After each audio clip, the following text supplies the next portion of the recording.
Ama në fakt, kjo është një, edhe besoj që nuk ndodhë veç shoqërinë tonë.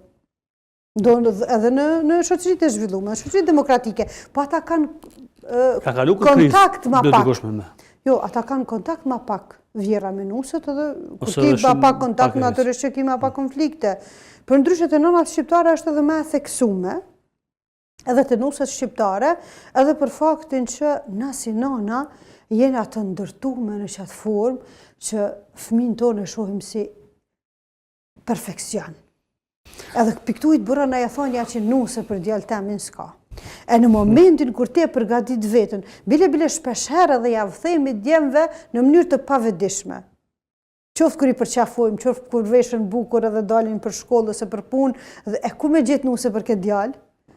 Në më thëmë kujtohet gjyshja e shpis, kër nësë ke vlau për fakultetik, e ku ka me pas nuse për këtë djallë? Do më thonë tash edhe djallit indirekt i hindru që unë do të me marrë dikon në atë kuptimin jashtë toksor prej të mirave, se e meritaj, po këto lidhet e me pritshmërit e vjerës karshinusës.